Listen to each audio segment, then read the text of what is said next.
Yeah, that's pretty wild. That is pretty wild. You know what else was wild, Rob? What's that, Dave? Season 1 of Doctor Who 2024. Yes, we better get to it. I'm sure our listeners are saying, come on, boys, get to it, get to it. We're getting to it. Here we go. Season 1, Dave, we've seen it in total. We've thought about it for many weeks now. Even the newest episode has been sitting with us for, 6 days now? So I think we're in a pretty good position to talk about it.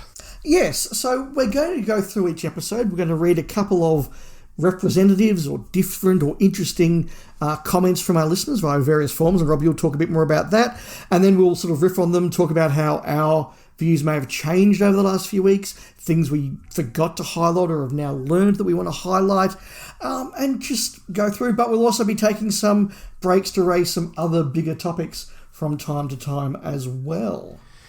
Yeah, but first, I do want to talk about the nature of hot takes in general. Bear with me, dear listener, because a few times this season, as Dave just alluded to, we were caught out by things at the time of recording. Whether it was small stuff like not clocking Verada Sethu in Boom, or bigger stuff like being unsure about the Doctor's anger at the end of Dot and Bubble, which does seem crazy in hindsight. But here is the thing, Dave. I wouldn't have it any other way. Even though in that latter case we got some actual abuse behind the scenes by a rando who just wanted to be super virtuous and have a go and came in like a demented seagull just to shit and leave. You know, when I doubt they listen to us normally and wouldn't know us from a bar of soap. Most people weren't like that and aren't like that with their comments in general. And I actually like going back and hearing my raw, first thoughts on an episode.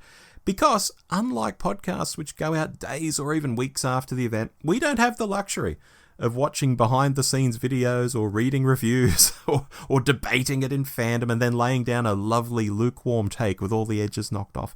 They're still valid reviews, don't get me wrong, and they have the potential to be much more complete reviews than what we do in the hot takes.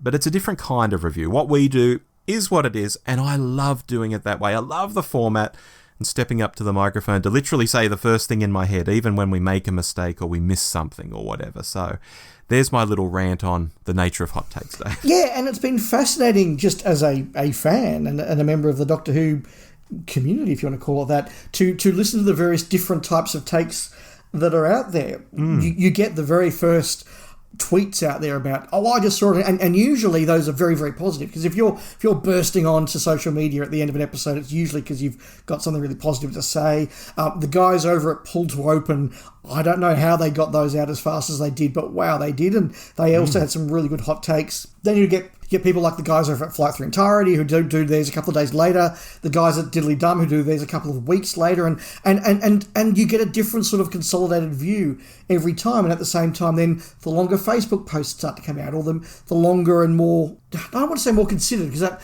makes it seem like the initial ones weren't considered, but just ones that have had longer time to settle on the palate. You get those views come out, and over the course of a week you see an evolution in the way that these episodes are viewed, and also a bigger picture of the way these episodes are viewed. It's just been fascinating to see.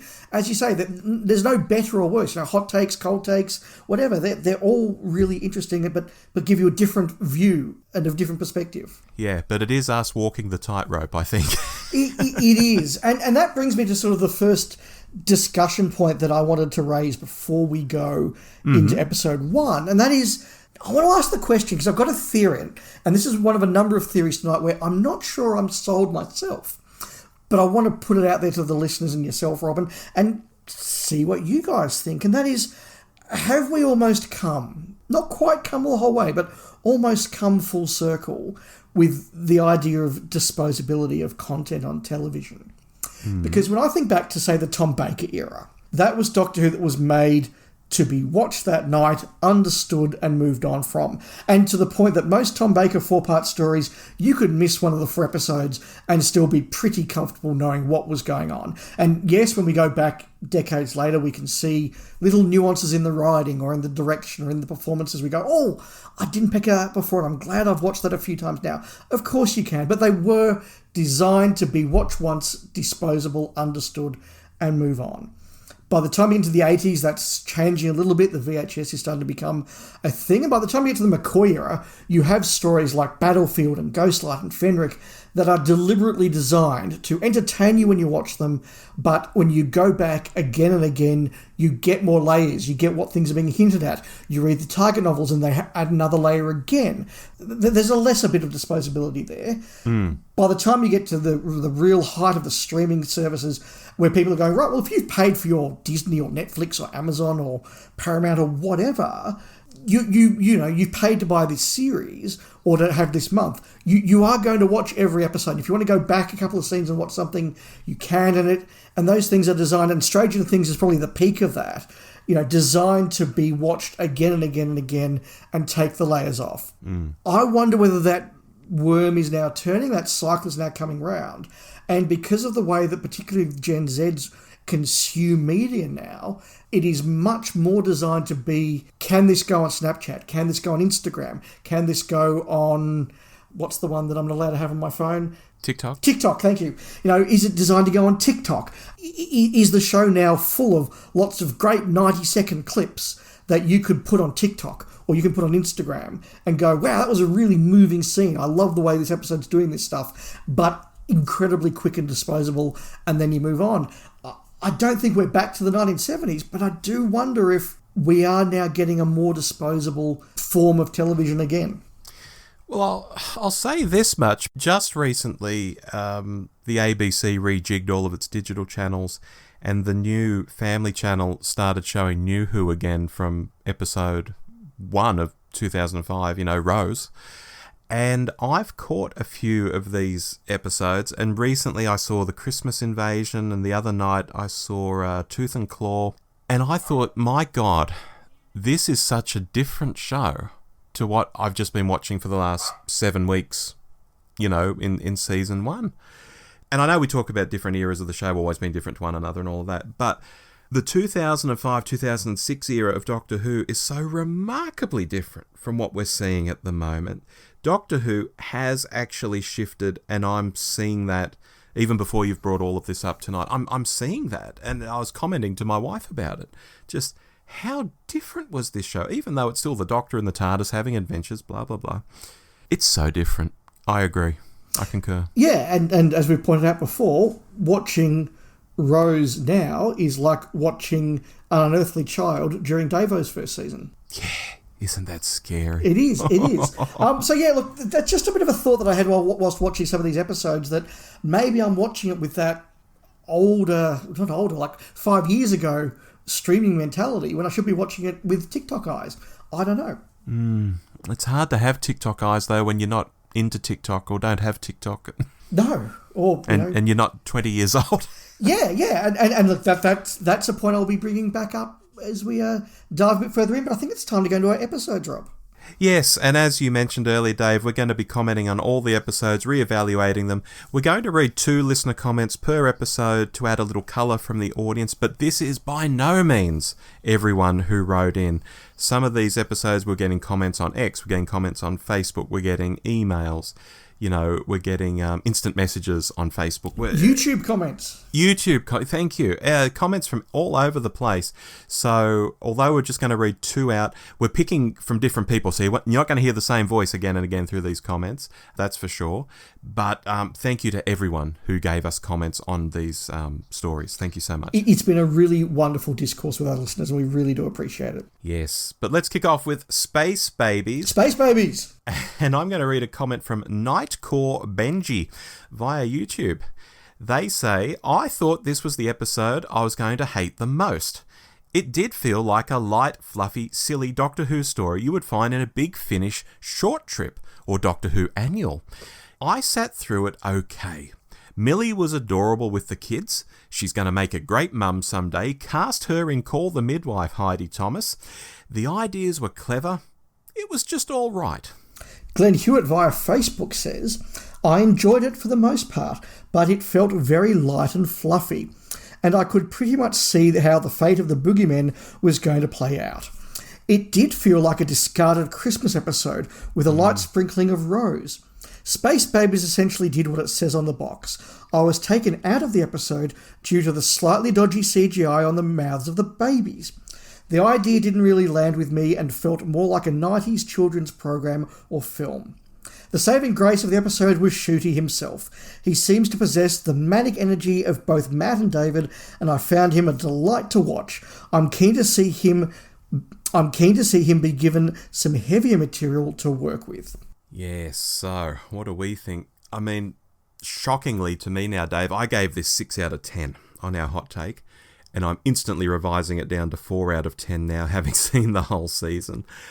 I think this was a wild misstep to not just debut a new season, but a new season with a new Doctor, and the first new season under Disney with this story. I mean, some folk with issues relating to the Doctor's skin colour and his orientation had already checked out of the audience. But for those left, huge expectations were riding on this. And although we expect RTD to start light and whimsical with his seasons, and that's not an entirely bad strategy because it gives you somewhere to go later, a literal snot monster and a farting spaceship, babies who have been left to die and be terrified of the snot monster and then do an about face and then fight the snot monster, but it's not a monster, it deserves to live. Jesus, what was this, Dave? Did I say at the time I'd be horrified to show this to a friend? If not, I'm saying it now. This was really bad. I couldn't show this to a friend in a million years, or if you think about it, even suggest that they go and watch that new series of Doctor Who with that wonderful Ncuti Gatwa, because it would mean they had to start with this story. This is everything, Dave, that someone who hasn't seen Doctor Who but thinks they'll hate Doctor Who reckons the show is like. It's childish and stupid and budget looking and something you can't believe grown adult people sat down and thought was somehow a good idea. I still can't get over this was even a thing. So last night on Twitter, I put out something that said we're recording this episode the next day, and what were people's favourite and least favourite episodes and why? And while this certainly wasn't anything close to the unanimous choice or the consensus choice, it certainly was the most frequently mentioned episode for people's least favourite, although a couple of people did throw it out as their favourite as well. I went into the hot take thinking RTD is going to launch the series with a really silly, light, fluffy piece of nonsense, and I will hate it, but that's okay, because I hate all of these opening episodes, more or less, apart from Rose, probably. So, I just sort of went with it. And so when I got it, I just sort of thought, yeah, I've got what I expected. Looking back on it, I do think I was perhaps a little bit kind to it at the time. And I can only echo what you said, Rob, about this being a very risky episode with which to open the show. It didn't even have those TikTok moments that I alluded. It just had some sort of jokes, some bad CGI. I could see the fun spirit, and I think that Ncuti's Doctor really lifted it in that sense. But the more I think about it, the more I just realise I'm never going to watch this ever again. And I don't have much more to say. I'm downgrading it a little to a C- because I think whilst I didn't get a lot out of it, I will say it was harmless. Sure. So I think that there are more egregious stories in the history of Doctor Who than this. This was utterly disposable, but harmless.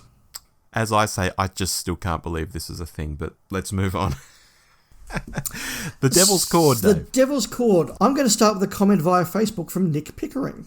I have a feeling that the first 2 episodes, perhaps this whole season, may not be to everyone's taste, and as a 61-year-old who grew up with Troughton, Pertwee and Tom Baker, I can say I am loving it.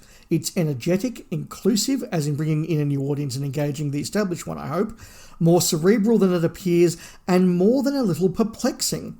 I suspect that there's a twist at the end. There always is. Damien Isaacs, via Facebook, says, we were struggling to understand the link between the Maestro and the Toymaker.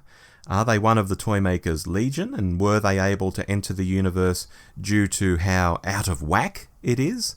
I really didn't like the musical number, but at least it was at the end, so I'm happy to treat it as a silly Easter egg. And my 13-year-old said he can't believe he has to wait another week for a new episode, so I think that shows their target audience. The Devil's Cord. It was very unfortunate that this came where it did again, because I realised, having watched Ruby Road, Space Babies and The Devil's Cord, this series was now an 0 for 3 for me. There were 3 episodes that I hadn't enjoyed. And to me, this is probably the biggest failing of the season. And what I've found looking back on it is the things that I was willing to keep an open mind on didn't pay off. So, for example, the moment when they all spontaneously burst into a Glee-style dance number, I was willing to say, look, maybe this is part of a greater theme. Maybe we're in an alternate universe, or maybe there's something going on here that we're not aware of. We're not. That wasn't the case. It just was bizarre. Yep. A lot of the stuff with the maestro where, look, the performance was a bit too arched over the top for me. I was willing to say, look, but maybe this is all going to link into the big bad at the end of the show. And apart from them being mentioned in the same sentence, trying to draw a connection, they weren't. The Harbinger kid, I can't pronounce it, the Harbinger kid that was in there that we said, oh, maybe that's interesting and that's going to pay off down the course of the season. We're going to see him again. Well, no, we didn't, although we did see another Harbinger come in the last couple of episodes. This felt very J&T to me. I felt that the casting of Jinx Monsoon was very much about the publicity rather than the episode, although a lot of people loved it, so, what do I know? It was too out there for me. It didn't pay off for me. The things I was willing to forgive turned out not to be the case. I just don't understand selling this as the Beatles episode and not having the Beatles and not doing them well. So in that sense, it was disappointing. It is the weakest of the season for me. I think it's really, really unfortunate, both for our episode today, but for the viewers and for my own viewing, that we had 2 duds in a row, 3 if you count Ruby Road, that were all doing the same over-the-top silly thing. So it really felt like this is going to be Doctor Who. And I said to myself at the time, had episode 3 been like these 2, I would have been out. Been out. So I can't give it more than a D. Yeah. I had this as a 7 out of 10 on the hot take and said it was by no means a classic and went as far as saying it wasn't even very good. I wanted to give it a 6 really, but I'd scored Space Babies as a 6, so I was trying to differentiate the 2 episodes. So this got a 7 because I do think it is better than Space Babies, I'll say that much. Not by much, but it is better to me. But now that I've taken Space Babies down to 4 out of 10, I feel comfortable moving this back to a 5 out of 10. And I say it again, kicking off the season with this and Space Babies is just bizarre. There's some okay ideas here, but the execution is weird. And a day or so after our hot take, I realised it missed a real trick by not ending with Twist and Shout, which, as a non-Lennon-McCartney number, wouldn't have cost them megabucks to have the cast perform a cover version of, and as a song that actually appears on the first Beatles LP, which is being recorded during the story, it would have been thematically correct for the story. But no, they either just don't know their Beatles or they got carried away with having their own show tune and letting Murray Gold pen it and have a dance number and all of that stuff. By the end of week 1, it was like, what the actual is going on with Doctor Who? I think they lost more of the audience here. Even people who would continue to turn up in body, but maybe not in spirit, and had just become coloured with this whole idea. This season is bloody silly. This isn't for me. I think they lost serious goodwill with those people right here in week 1 between these 2 stories. It's really interesting that as I've looked at feedback across fandom about this one, it is perhaps the first example in this season, maybe Space Babies, but I think the first really good example in this season of an episode where if it lands for you really well. Mm-hmm. If it doesn't land, it completely misses. I think that if you do enjoy that more fantastical sort of Doctor Who with flying musical notes and Jinx Monsoon going crazy and jumping out of pianos and singing and dance numbers at the end, like if you're just like, this is nuts and fun and I'm going with it, this probably is a very good episode for you. But that's a very particular thing, and if it's not for you, as it isn't for me, it completely misses it. And the people I've seen that also rate this at the bottom of their season tend to have the same view as me. They like their Doctor Who a little bit drier. They like their television generally a little bit drier. It just didn't quite work. I think the most egregious fault again, though, is having it back-to-back with Space Babies. Yeah. But as I said in that week after, I started throwing around the idea, do you think fandom, they've taken the 2 worst stories and just thrown them out together just to clear the decks? And some people thought that was insane. But given what came afterwards, and given the sense that we feel some episodes were rejigged, starting to wonder whether, there wasn't a reshuffle going on.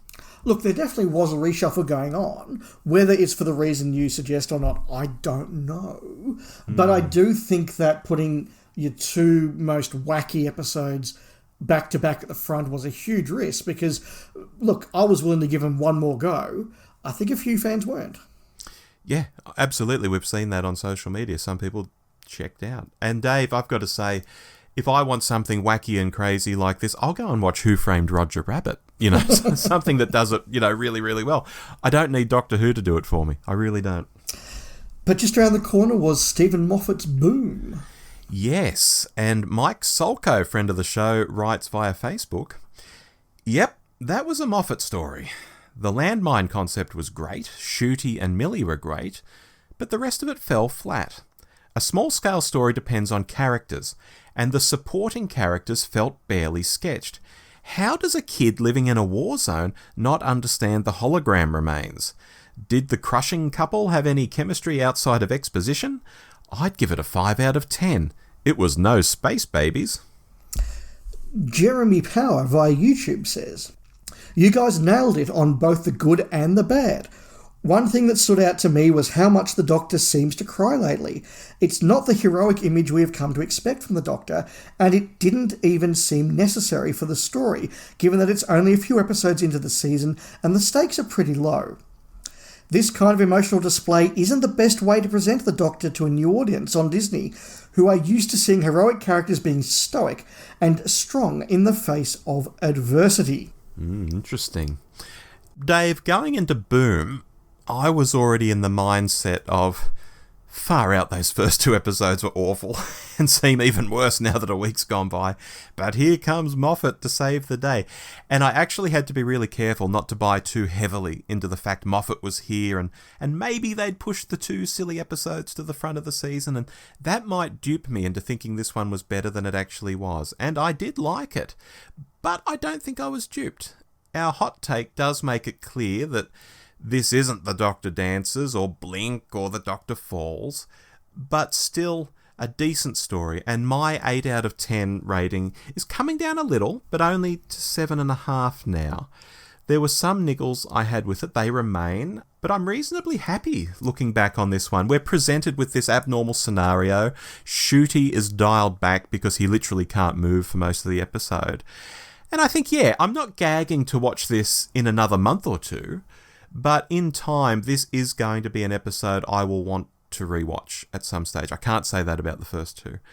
And I think that's a sign of a good episode. I mean, a great episode you want to rewatch within the same week, maybe the next day. But a good episode, you feel, I will rewatch this again sometime. And that describes this for me, 7.5. This episode did a lot. It did a lot to show that the series was going to look pretty good in most cases. Although there's a couple of dodgy shots in there, it does look pretty good. It did a lot in showing that Ncuti Gatwa could actually act and certainly do something other than be manic and be over the top. And his performance here was the first time I've really gone, okay, I'm really starting to get him and understand him as the Doctor now. And it also just pulled back the comic and the crazy and the fantasy and gave us a much more hardcore sort of story. My views on this really haven't changed. I liked it then, I like it now. I don't think it's got the depth of some Moffats, as you said earlier, Rob, and so I don't sort of feel this need to watch it again and again and feel like I'm going to get more out of it. Yes, it had some little problems. The kid was definitely annoying. The love story wasn't great. But as a piece of television, as I watched this, I thought this is really good. I didn't know how they were going to get out of it. I felt that there were stakes. The countdown, I mean, Terry Nation knew this. A good countdown always delivers drama. It just was enjoyable. Yeah. Brilliant? Maybe not. But enjoyable and tense and good television. I'm sticking with an A-. Excellent. Coming after those first 2 episodes, it was a balm. Yeah, look, it absolutely was. Now, Rob, we're going to do one of our little side tracks here. Mm-hmm. And we wanted to talk a bit about the way that this season was presented to fans before it came out.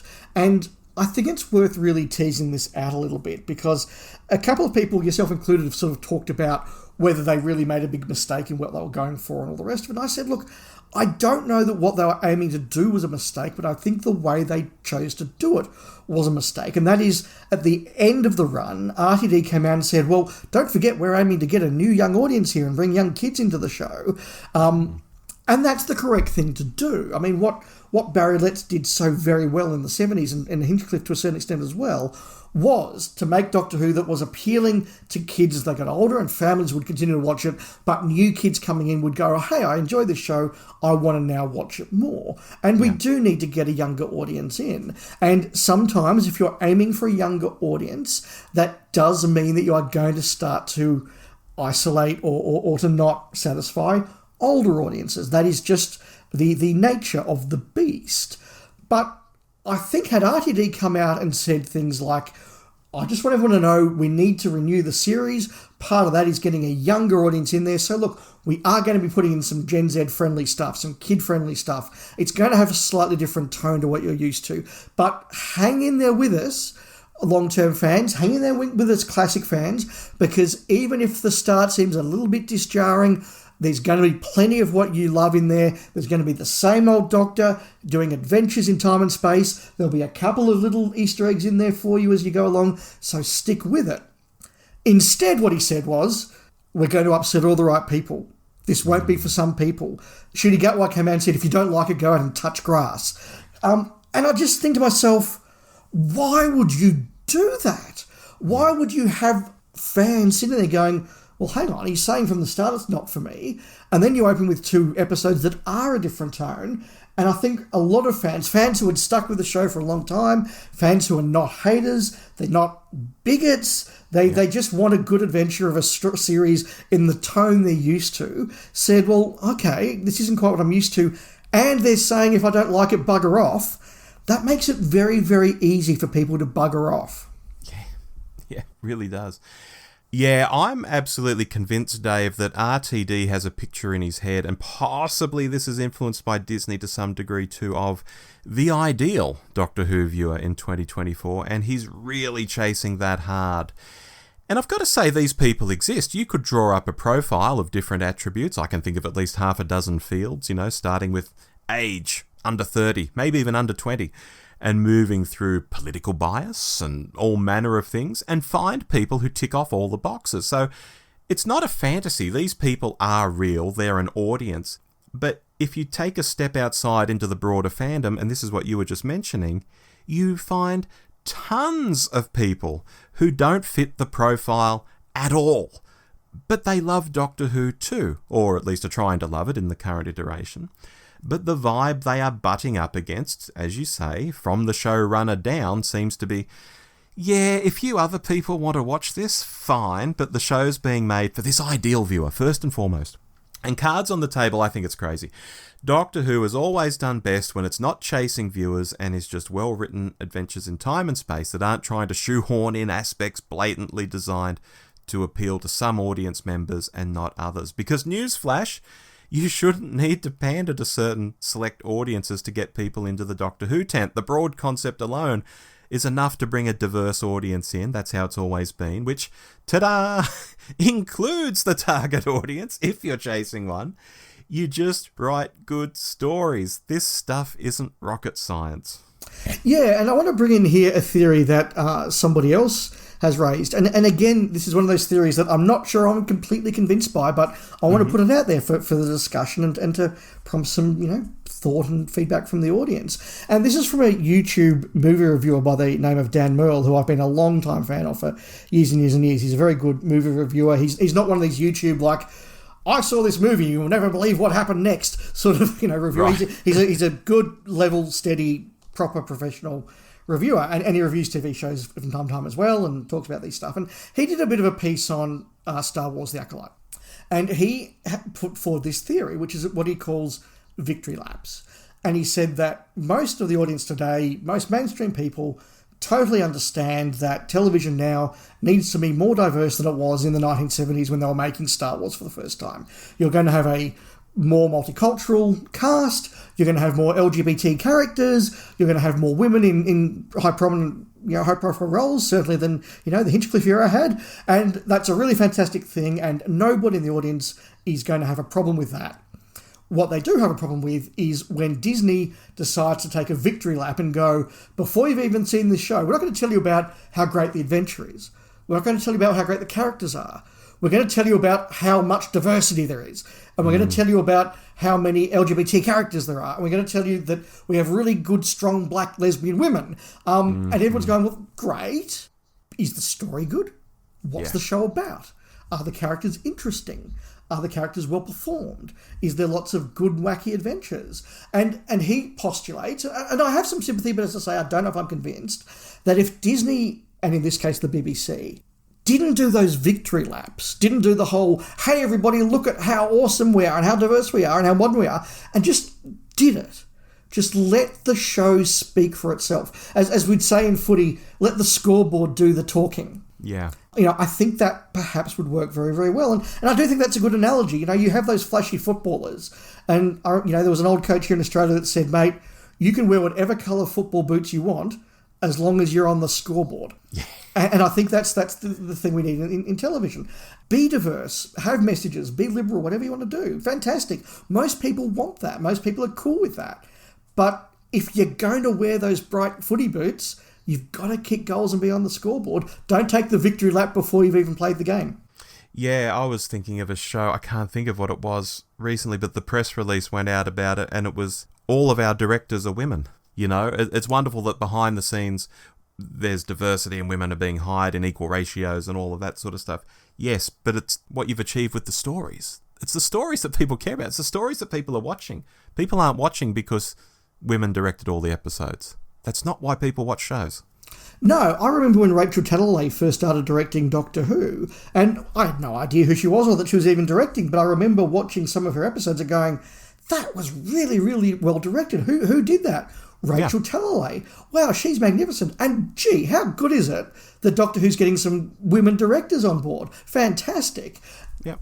The cart came after the horse, I think, and that's perhaps what we're just trying to say. But more than anything, I just think that the real tone of the pre-publicity, which was basically opening the door to some fans and saying, if you want to leave, here's the door, was a mistake. Yeah. If they just said, it's going to be different, it's going to be fresh, it's going to be made for 2024, but give us a few episodes because I promise you, by the time you see the Stephen Moffat one, you'll be on board. I think a lot more people that we know would have stuck around a bit longer. Yeah, antagonising fans never works well, yet it seems to be happening more and more with a lot of shows.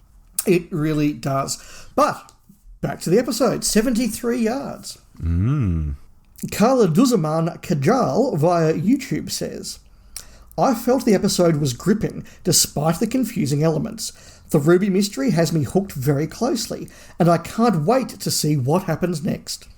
Cybermat Strikes via YouTube said, this episode gripped me until the credits rolled, but then I was frustrated due to elements not being explained.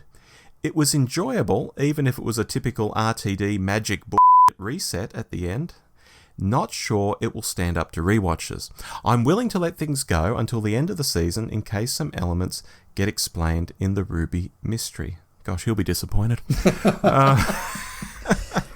I find this one of the harder ones to rate because of all the things that our two commenters there said. Now, I was listening to Flight Through Entirety's hot take on The Empire of Death, and Simon there made a point that you can question an episode, but if you're not questioning it until the end of the episode, then it's probably done its job. And I think that's where I've sort of landed on 73 yards. I have so many unanswered questions about this that I find very strange, very frustrating, and which do detract from my views of the episode. But that must not detract from the fact that for the 50 minutes it was on, I was gripped, I was scared, I was emotionally involved. I was wondering, where's it going to go now? What's the resolution going to be? How's this going to play out? I was genuinely invested and engrossed in this episode. So that is fantastic. And I didn't have any questions until the credits rolled, and then I've gone, now I'm not watching it. What about all of this stuff? Now, I put a quick poll on Twitter after this came out, and I basically said, did you either totally get this, you didn't get it but you didn't care, and you didn't get it, but that's a problem for you. Now, about half the respondents, we got over 100 responses, about half the responses said, look, I didn't understand this, but I don't care. And that's fantastic. Yeah. The episode's done its job. About 20% said they did get it, which is great, and maybe you guys will explain it to me sometime. And the remaining 30% are kind of where I was, which is I didn't get it, and that did detract from it. I'm still going to give it a B+, though. I can't quite give it one of the A grades because it just has those cheats, just those few too many cheats, and the fact that even looking back now, although there were references to this at the end of the season, I still don't really know who Ap William was or what he did or if he really happened in all the time. I don't quite get it. I don't know a lot. Gripping television. Lots of cheats. B+. Yeah, well, I'm thinking Roger Ap William will continue into season 2 now that we got him in the finale. And now that we've learned that Ruby's father's name was William, could Roger Ap William be Ruby's brother? That crossed my mind as well. Anyway, I said at the time this episode had threads that sort of peter out and there's no real knockout punch at the end. And I gave it 7.5 out of 10, and that felt fair then, and I still think it's fair now. It's good, but it sort of goes nowhere. And to pick up on what you were talking about, in the aftermath of the episode, I noted there were a lot of people defending its shortcomings, saying stuff like, well, it doesn't have to make sense, it's magical. And I had even commented on our hot take, which we recorded 10 minutes after the episode ended, so this wasn't influenced by anybody. I commented that when you're dealing with the unexplained, things can be left unexplained. So I get that aspect of the story, but I know you're not a fan of that, Dave, and I don't think it's a style that should be used that often myself. It feels too much like a get out of jail free card. Like, ooh, we did something spooky and weird. Okay, so what happened there?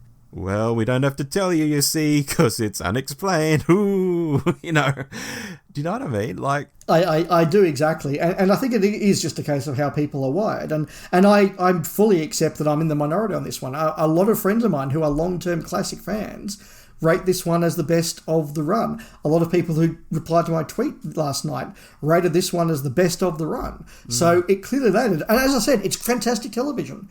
It just depends on whether you're wired such that you can kind of ride out the cheats or whether you do sort of go, no, it's a shame about the cheats. Yeah, I think you can do it once in a while, but I wouldn't like to see the series lean into this too much because it does just feel like a crutch for not having a coherent story idea that hangs together. Even once feels iffy on some levels for me. It just feels like a bit of a cheat. I totally agree. Now, Dave, on to Dot and Bubble, and we've been reading out 2 comments from listeners for each of these episodes, and we haven't been reading out lists of names for everyone who sent feedback on the episodes.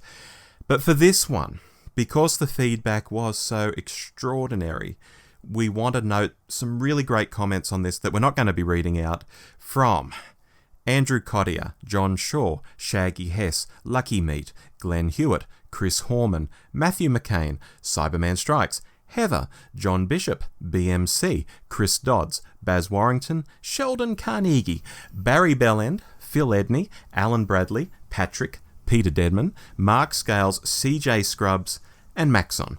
We might not have even caught all of you in that list, and if we haven't, we do apologise. This episode was just crazy for the amount of feedback we received, partly because we did miss something, but I think it also got people legitimately talking. So let's rip into our 2 comments on this episode. Jim Cameron from the Crinoid podcast via our website, our blog, said, I'm enjoying your hot takes again this series, but I think you missed the elephant in the room with Dot and Bubble. Racism. Lindy doesn't expect the Doctor and Ruby to be able to be in the same room as he's black, and they won't escape with him in the TARDIS because he's black. Hence Ncuti's amazing amalgam of disbelief, horror, and sardonic laughter at the end. It's about social media bubbles and social media bubbles in life. Notice there are no non-white people in Lindy's bubble. With a show that's so usually diversely cast, they're definitely making a point there. There are microaggressions from Lindy throughout to seed the issue. Worth another look, I think. Personally, I felt the episode failed outside of this theme. by having the Doctor and Ruby trying desperately to save someone we'd all rather see eaten by a slug, and RTD's get off my lawn view of younger people and their use of social media, which was nailed in your review. Cheers. Bill McCann III via Facebook says, in the final scene, RTD sanitised a number of lines spoken to the Doctor and Ruby by Lindy, Hoochie Pie and Brewster Cavendish, presumably to camouflage racism in the same way the big reveal of a monster is often teased out a little at a time. Some of those lines sounded like bubble talk anyone else might speak. Camouflage a plot point too thoroughly, however, and it'll be missed. That's what I think happened here. The absence of diversity in Lindy's bubble was perhaps a hint, but not indicative of racism per se. If you don't know you are a racist, are you a racist? Of course. If you don't know you're a racist, are you likely to experience shame for it or atone for it? Probably not. Never underestimate the legitimacy of your hot take. From what I've heard, fandom in general didn't see the racial component of this episode on first viewing. Was it there? Yes. Was it obvious? Not so much. Is our difficulty immediately seeing it as a reflection on us, or perhaps how it was portrayed? I think the latter. Interesting. Even after we got the full picture on this story in the hours after our hot take, I still couldn't get overly excited for this one, Dave. I gave it a 6 out of 10, and I'm sticking with that here. Even now that we're looking back on the season and have all the information in front of us, I think if this wanted to go full on Black Mirror, it should have had us rooting for Lindy throughout the episode. And then, when it's revealed what she's really like, the audience would be, A, surprised, which is quite a neat thing to pull on people. Suddenly, oh my God. And B, the audience would feel conflicted that they've been rooting for such a person, just 5 minutes earlier, thinking she's fabulous. Then they realise she's not. Instead, she comes across as unlikable and quite stupid for the whole episode. So the final rug pull ends up being, hey folks, this awful person is awful. That just doesn't hit very hard in anyone's language. I mean, how can it? I'm really surprised they did it like that. Yeah, it's a fascinating one to look back on, and I still haven't quite digested it as much as I think I need to.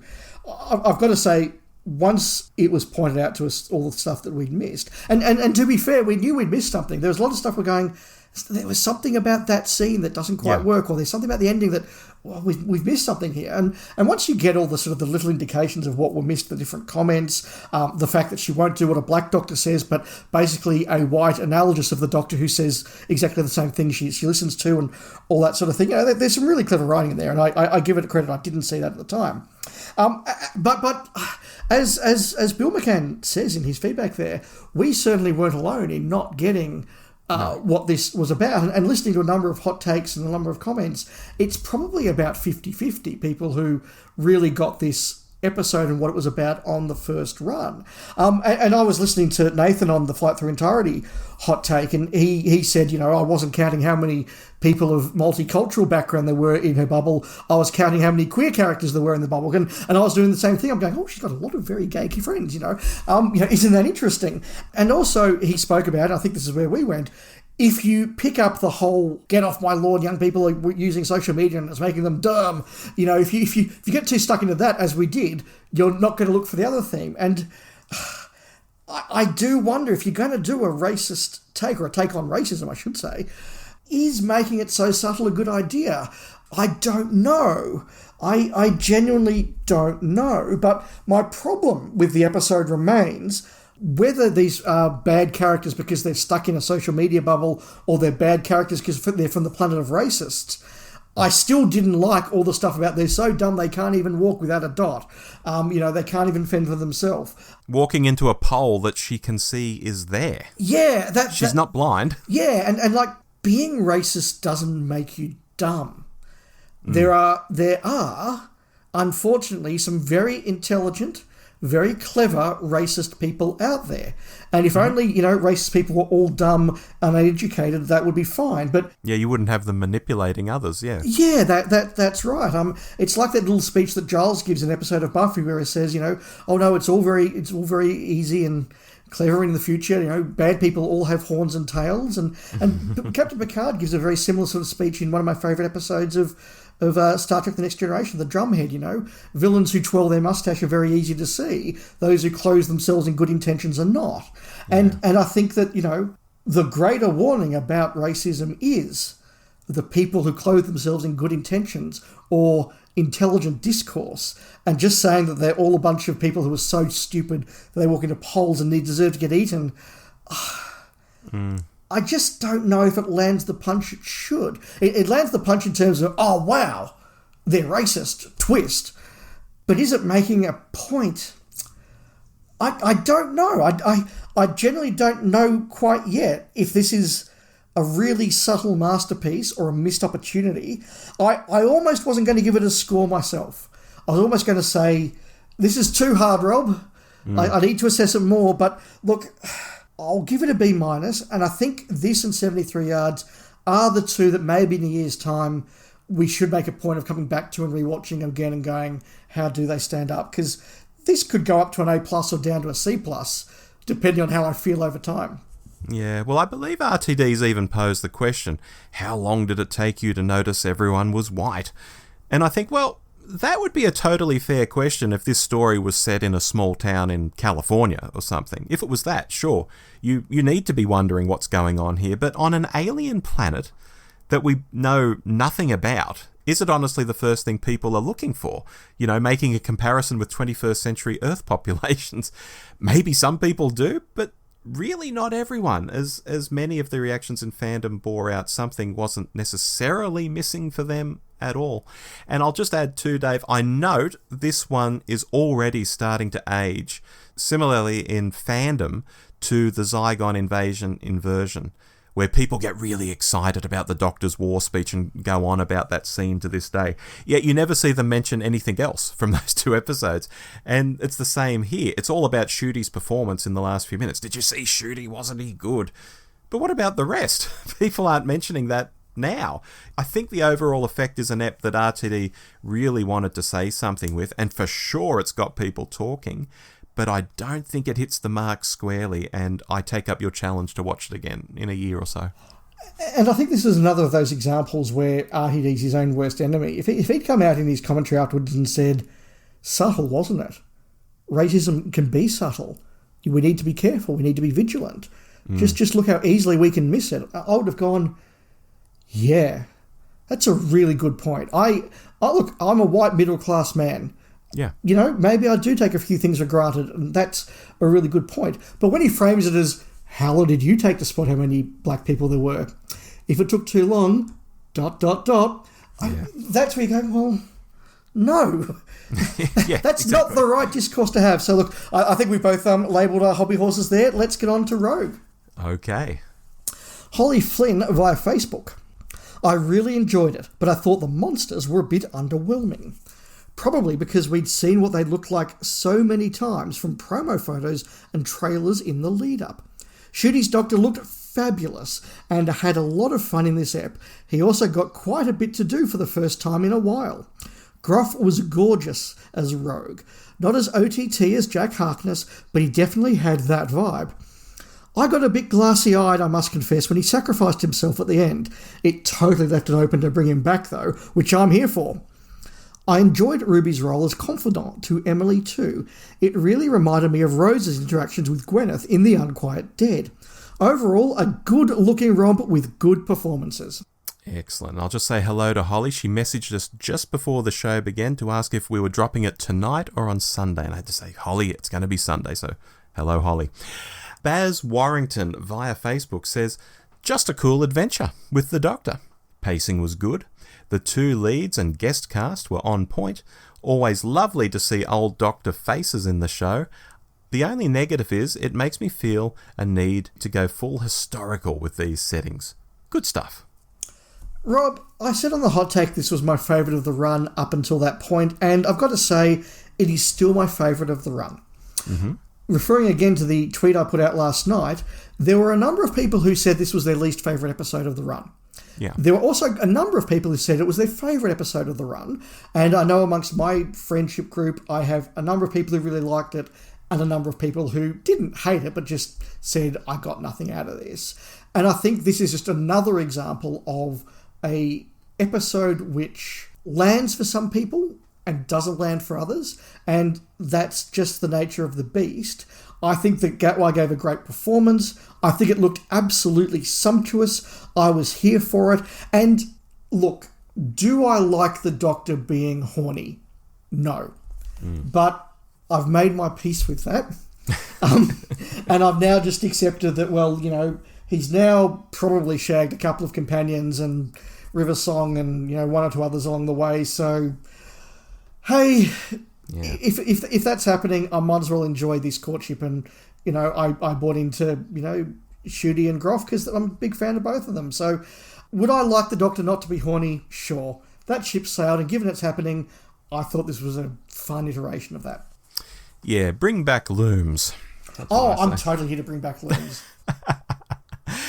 I was frustrated at the time this went out, Dave, as I could see a really solid story sitting there, but it kept hitting what felt like speed bumps to me. As we said on the hot take, it was probably the most straightforward story of the season, finally coming in its 6th episode, no less. But a few too many elements seemed to be chasing that certain kind of Doctor Who viewer that I was talking about earlier, over and above everyone else, or were kind of fan fiction elements, which again appeals to a particular kind of fan too, that didn't need to be there.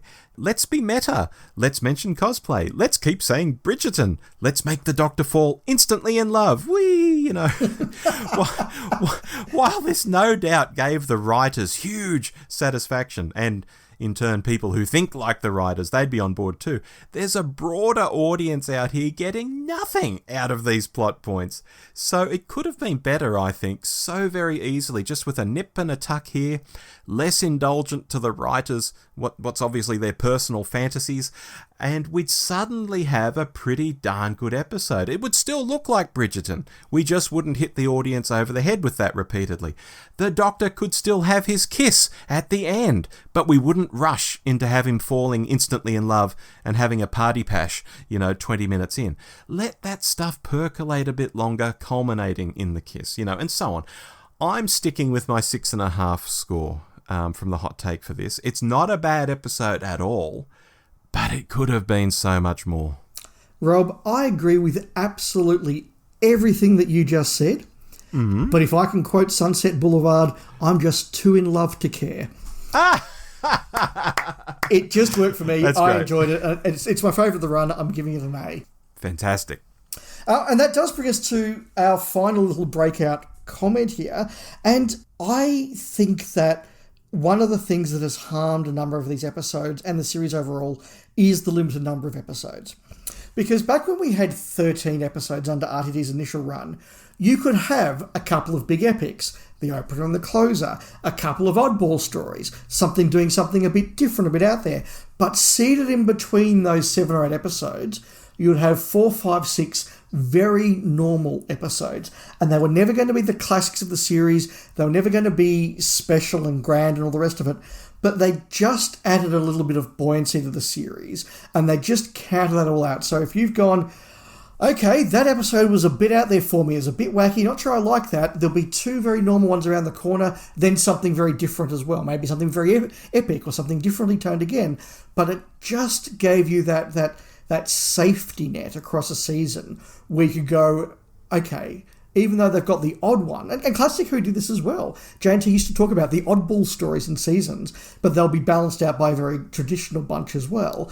And I think had we had 10, 13 episodes, some of these more odd or differently toned episodes wouldn't have stood out so much, mixed in with a lot of more normal and regular episodes. Yeah, I agree. I mean, when we heard that the Disney era was going to be just 8 episodes, I mean, fandom went crazy when Chibnall cut it down to 10 episodes from 13 and needed extra time to generate it, but let's not go down that rabbit hole for the 473rd time. And in the case of this season where a couple of the stories dropped on day 1, you were literally a quarter of the way through the season in week 1 before you knew where you are. That's nuts. You blink and it was a quarter over. And I think that became more problematic when the episodes didn't flow correctly, which we mentioned a bit earlier, and this comes back to us and the Big Blue podcast and others speculating all through the season whether the episode order was rejigged, so that even if we only have 8 episodes to play with and we don't have that sort of padding that you're talking about, we never felt that we had a real flow going on. A couple of weird episodes, a good one, then a couple of Dr. Light episodes in a row, and we know why they had to have the Dr. Light episodes, yes. By the stage where we've had 5 episodes, we can see the end hurtling towards us. We go into Rogue, what's that, the 6th episode out of 8, and it's like, this is starting to feel like Doctor Who, but then it's the finale, the next week, the finale begins. Exactly. It just felt breathless, it felt uncoordinated, it felt strange. Yeah, I think that's a nice summation. Yeah, and I will just add another aspect of the season length I find is that it was harder to get into our leads in some ways. You're literally not spending as much time with them, but it felt like their friendship was on fast forward. Like, you know, you're an episode or 2 in and they're best friends and it's like they've been together for forever, and it's like there's just nothing behind it. It feels unearned. I think that's part of the problem as well. I don't know how you felt about that. Yeah, no, I think that's very fair as well. Speaking of the finale. Yeah, speaking of that finale, The Legend of Ruby Sunday, Stephen Godfrey via Facebook says, just finished watching and oh my god, what an ep. Is this RTD finally redeeming his screenwriting? Goes to show we don't need Daleks or Cybermen for a finale. Dave Sharp via our website says, just listen to the latest hot take, and unless I missed it, you didn't mention the new unit scientific advisor. When I saw the initial casting announcement about the Child Genius character, I thought it screamed Disney like nothing else. Having seen the character confirms what I expected, a total pain in the arse. Overall, opinion of this season is that whilst it's probably not the worst of the modern series, it is definitely the most disappointing given all the hype. Yeah. We had some listeners think we didn't like this one, Dave, because despite giving it overall solid reviews, we also pulled out criticisms, and I guess we're just 2 guys who can walk and chew bubblegum at the same time. I mean, I liked the episode. It was another that felt like it was swinging back towards the kind of Doctor Who we knew earlier in the modern era, because Rogue had given similar vibes, and it was setting up a big second part, so all of that was really very good. But there were some moments along the way that did feel forced. Why was the TARDIS flying through the air and semi-crash landing at the start? Why is a colonel the hired muscle in the time window and not a private or a sergeant? What is the deal with units hiring policies? Why has Sutek been dicking around with puns and anagrams and worrying about how the Doctor feels about his old family members? You know, there are parts where I'm thinking, has RTD lost his touch? What is this? Is he overthinking it? You know, like, gosh, I'm a writer in my 60s. What would a young person like to see? They'd like to see the TARDIS crash for no reason. Why, Rusty? Why? You know, I gave it an 8 out of 10 at the time. I'm dropping it back to a 7 out of 10 here. That's partly in response to what happens next and my whole football match analogy that I used on the hot take. I'm increasing my score on this one. I'm going to go up to a B double plus. B double plus? Can't quite give it an A minus, but B double plus. Right. Because looking back, I do look at this one as a really good adventure. As a standalone episode, it set things up really well. Yes, there was a lot of exposition, but when you look back on an episode after you've watched it, you don't care about that. You just remember the good stuff, the exciting stuff, and there was a lot of good and exciting stuff there. It looked fantastic. It had a really good cliffhanger. It had a return of a cool villain. Yes, it had both the Vlinks and the annoying little space kid. I think I said an Empire of Death. I could live with one, but not both. And so I don't care whether you have the Vlinks or annoying space kid, but just one's plenty. It had its faults, but I look back and go, that was a pretty cool little piece of setup. So yeah, B double plus. I think that when you're not looking for all the clues, when you're not looking for all the tweaks and the twists and the turns, you're just looking at it as a piece of adventure, it actually does stand up pretty well. And Rob, maybe we could have been more enthusiastic at the time if we were not looking too closely for all the pieces that it turned up when we got to next week weren't actually there. Speaking of, we will move on to the Empire of Death. CJ Scrubs via YouTube says, after last week's... Okay, I'm not going to do it all as Sutek.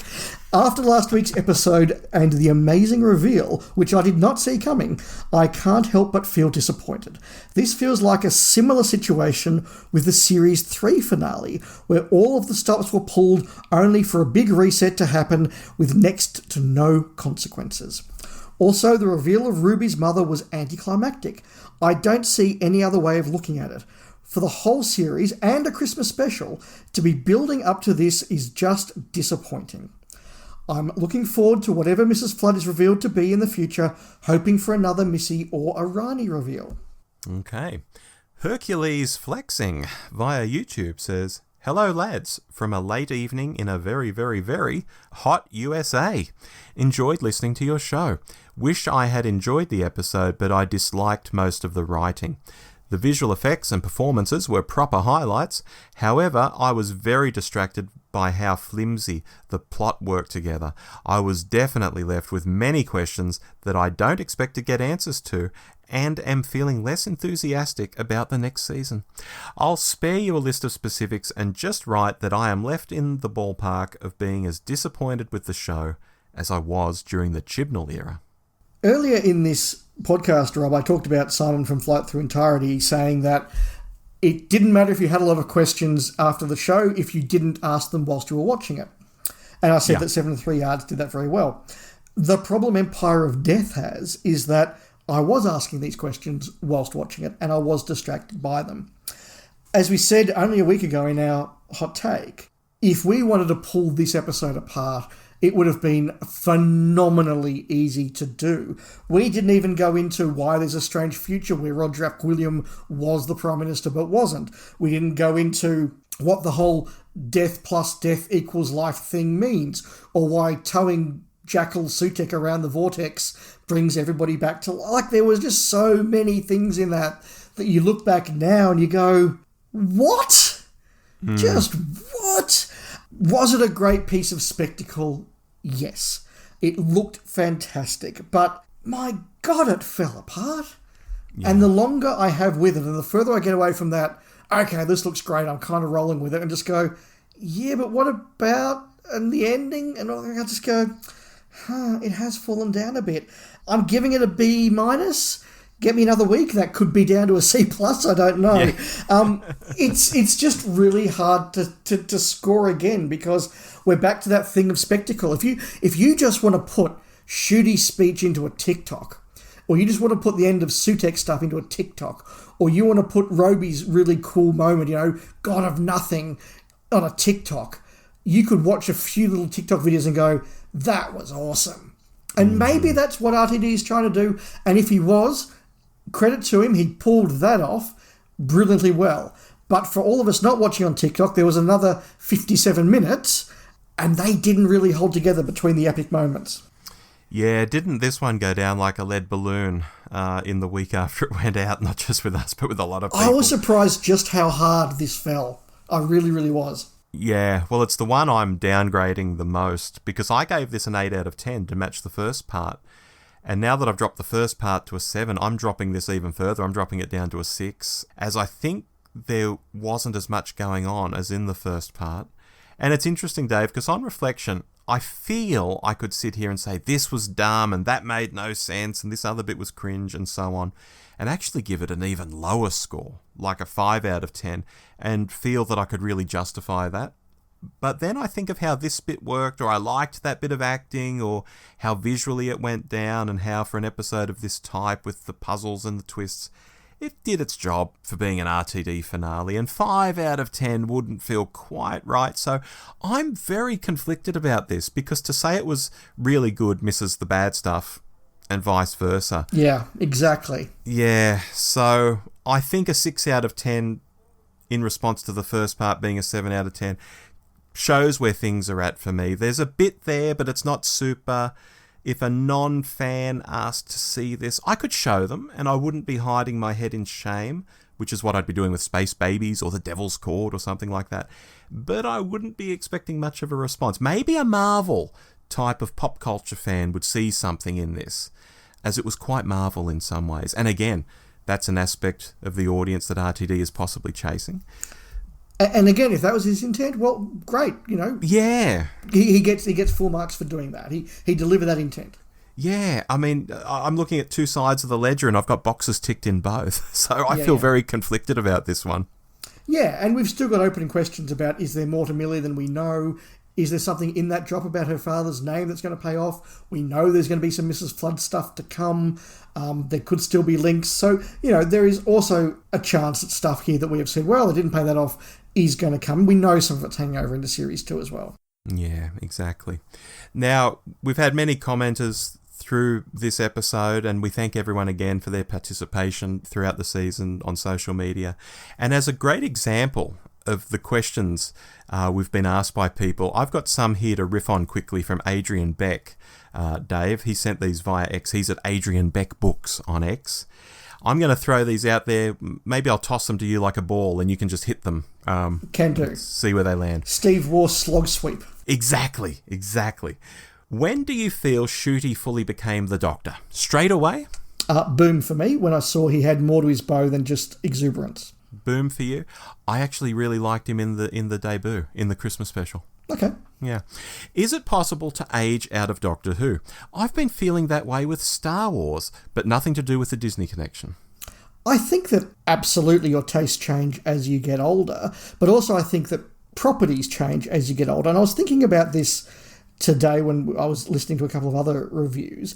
You look at Star Trek, and the original series of Star Trek, you have a ship with a kind of very ordinary crew with a young captain who's still got to prove himself, but they're just another ship in the fleet exploring space. Now, you mentioned Enterprise, and it's, oh my God, the fanfares in the Enterprise and that legendary name in Starfleet history, and it's all very like that. Star Wars, again, the Star Wars first movie was just a movie.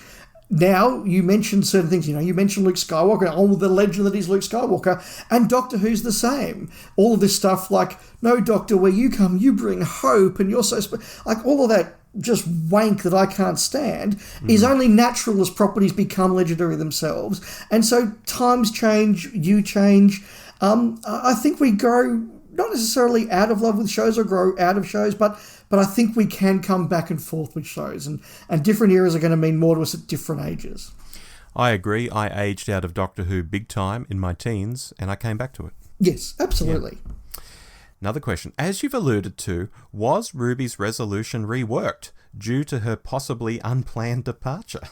Maybe. Yeah, that's a maybe for me too. Because when you think about it, Sutek being, so concerned about who Ruby's mother was doesn't seem that satisfying, and the way it turns into her walking around in the cape and all of that, it does feel like it was meant to be something else, but don't know.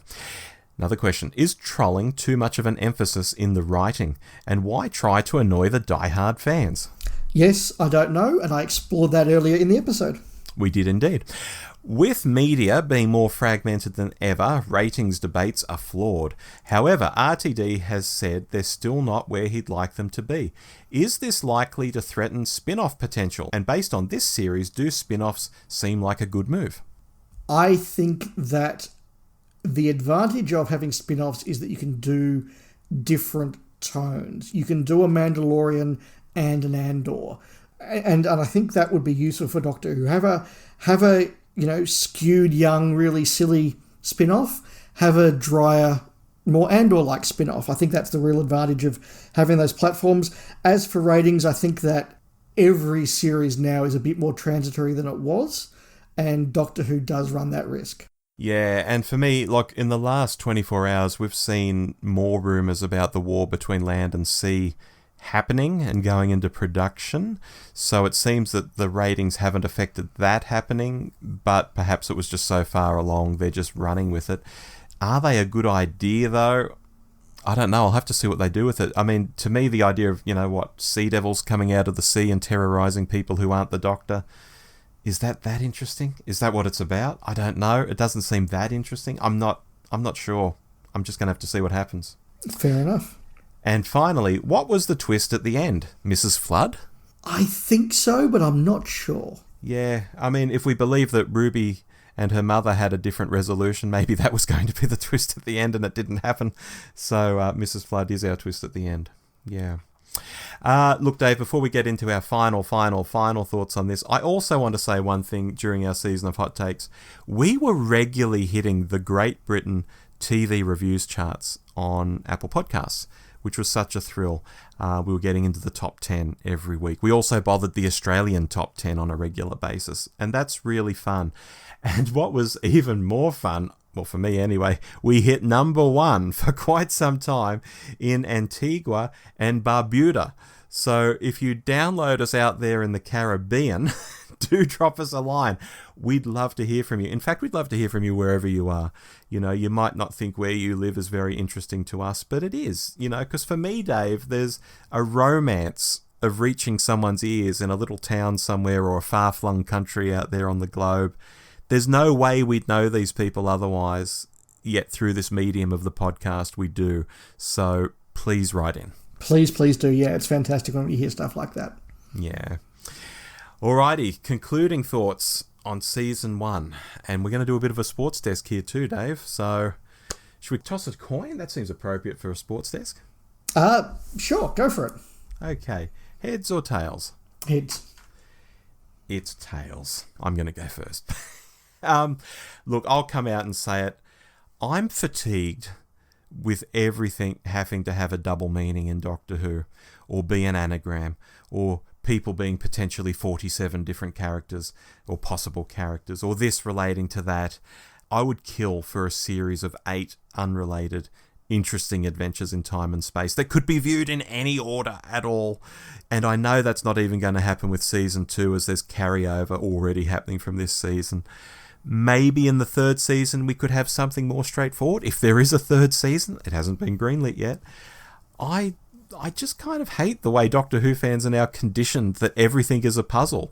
Like a new character will walk on screen and everyone's trying to decide who they really are, not who they're presented as. Like, could we just watch the bloody show for a change and not have to worry about this stuff? Yeah, I agree with all of that. Look, for a run of Doctor Who, for an era that started for me with 3 clear misses, and you know, had me really worried. The fact that there wasn't another proper miss after that was really good, and we ended up definitely with a lot more hits than misses. So that's a good thing. I think it's been a good series. It has brought some new people to the show. It's probably sadly lost a few people to the show, but there was enough in there to keep me watching. Is it exactly how I would make Doctor Who? No, it's not. But I'm not sure that how I would make Doctor Who would be particularly successful in 2024, so that's probably a good thing.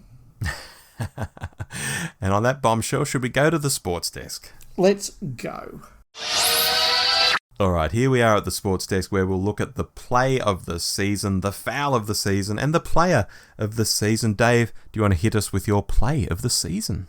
I was very tempted, Rob, to go with the moment where Ncuti Gatwa sings Pure Imagination, because that was just such a wonderful, fun moment that really had a proper big smile on my face. And yeah. I'm not someone who smiles a lot, but I'm going to give it to the way that 73 Yards had me hooked on the screen and really just engaged and feeling it. And I gave my play of the week in that episode to the moment where Kate Stewart walks out on Ruby, and I just thought that encapsulates exactly what was great about that episode. Just wow, it's getting even worse. How do they get out of this one? And I just think I haven't felt like that about Doctor Who in a long time. So the tone of 73 Yards is my play. Very cool. This one is going to sound weird because it actually ties in directly to stuff I don't like. Because my play of the season is RTD coming back to give it another shot. Because while he's delivered some reasonably uninspiring and basic stories in this first season, often retreading stuff he's done before, like he didn't have enough time to write better stories, it's still my play because he didn't have to do this. He didn't have to ruin his legacy, or potentially ruin it, I should say, you know, when we look back in hindsight, by ever setting foot in Doctor Who again. But something in him has said, no, I love this show and my pals have the right production set up for it, so let's give this a red hot go. And I think that's commendable, even if it hasn't really worked for me by and large, or for swathes of the viewing audience. So it's a weird play of the season, I get that, But when I went through all the scenes and all the backstage people, all the actors, all of that, I kept coming back to this more esoteric idea of where Doctor Who was at when Chibnall was leaving and what RTD has stepped in to do. And I respect him for doing that, even if it hasn't quite properly worked for me. Fair enough. And your foul of the season, Rob? My foul. I've said it enough in this episode, which is chasing a certain kind of audience member, you know, starting with age and going from there, over the idea of just making good Doctor Who and capturing a whole spectrum of people, including, again, funnily enough, the certain kind of audience member you want. Call me simple, but casting a wide net and getting a diverse audience who all see something good in what you do is way better than trying for a specific audience and pissing everyone else off, even deliberately trying to piss them off. I don't think that's the way to do it.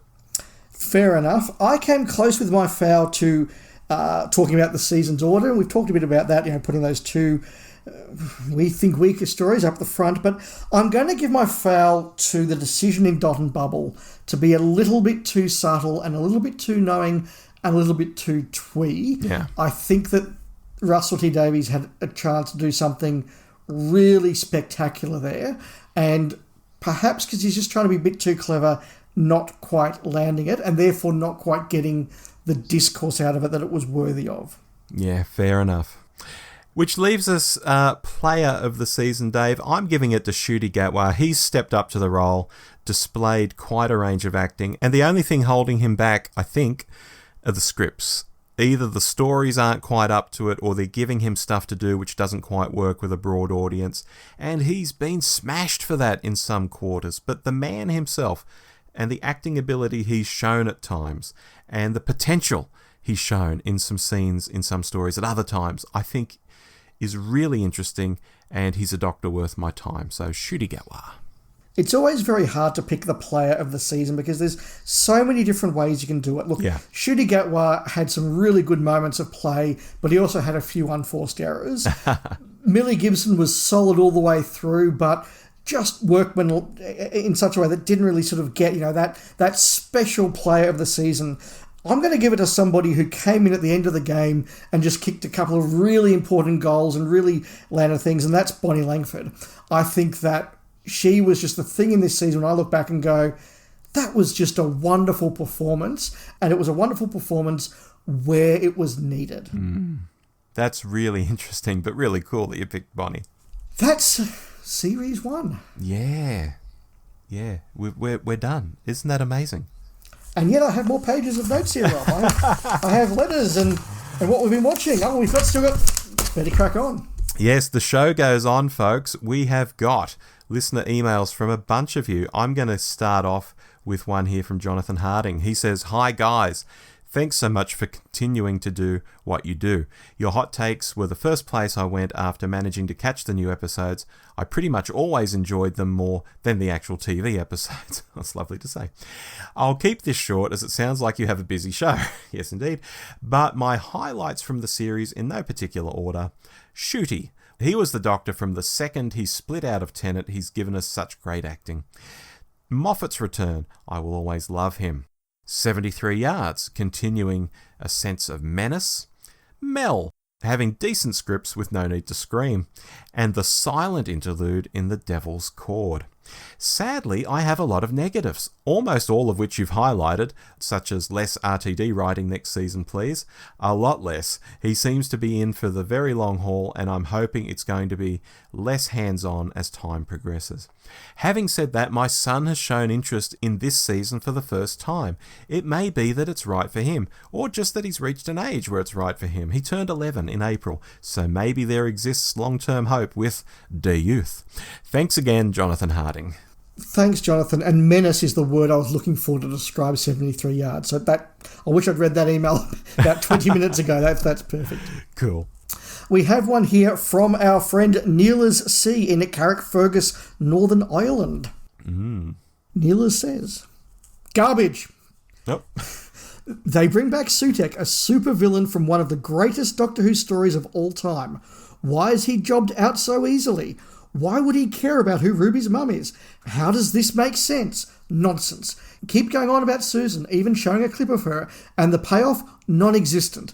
Just don't go there if you're not going to do it justice. I thoroughly believe RTD has completely lost it. He wrote some bangers back in the day. They are immeasurably better than the current era, but he claims the new stuff is better. Lay off the glue, mate. I just cannot warm to the current Doctor. I find the writing in this series totally baffling, and RTD is annoying me as he's messing with things that don't need to be messed with. The bi-generation and his explanation, the Davros debacle, and now all this nonsense that Sutek is god of X, Toymaker is god of Y, and the Mara is god of Z. Why mess with this? Sorry, nonsense. You wanted to make a statement with this series and elevate Doctor Who again, but we got space babies, etc. Come on. I didn't like the explanation for Ruby's mother, but I actually liked the character of Ruby and thought Millie Gibson was good. For me, she's the MVP of the season. Right now, Doctor Who is in the gutter. I appreciate TV shows have peaks and troughs, but for me, this is the weakest it's ever been. I also appreciate that some may like it, and that's totally fine. Sorry for the rant. Hopefully the next series is much better. Cheers, Neil as C. Well, not leaving anything in the dressing room there, Dave. Thank you as always. Okay, I'm continuing on with Chris Marsh, who writes, Hi Rob and Dave. It's clear that RTD, along with Disney and the BBC, embarked upon a different direction for the series this time around, forsaking sci-fi for fantasy and a Marvel-esque approach to storytelling. It is also clear to me that with the older generation slowly falling away, a new approach is necessary. However, can we stick to sci-fi? At some point, a Christopher H. Bidmead type will be needed to do a reset a la season 18 of the original run. If you're going to mine the show's history for a strong villain and backstory, you do run the risk of creating a half-baked remake, which in this case happened. Sutek was never a god. He was perceived as a god in antiquity as his powers were godlike. And it's ironic that when asked why the Egyptian motif by Ruby, the Doctor mentions cultural appropriation. RTD appropriated Pyramids of Mars himself. Hypocrisy. The resolution of the story by using a double negative to rewrite history was fantastical nonsense. No scientific smart solution, just fantasy and pyrotechnics. As for Ruby's mum reveal, supremely dull and a heavy-handed attempt to justify a weak plot. The breaking of the fourth wall at the end with the Flood character was embarrassingly hopeless and self-serving.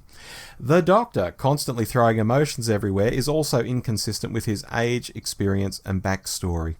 I can see why RTD calls this Season 1. It is a remake of a show that has an immense history, and while he likes to mine it for ideas, he pays little regard for its long-term fans. It's actually telling that in the tail end of the season, as an old adversary is revealed, interest in the show perked up a little, as there seems precious little else in this season of interest, originality or flair. This is a D overall, I'm afraid. Regards, Chris Marsh. Thank you, Chris. Yeah, look, a couple of thoughts I agree with, and a couple where I don't. But yeah, look, I would love to see a Christopher H. Bidmead approach to the next series or the one after. I totally agree with that. Yes.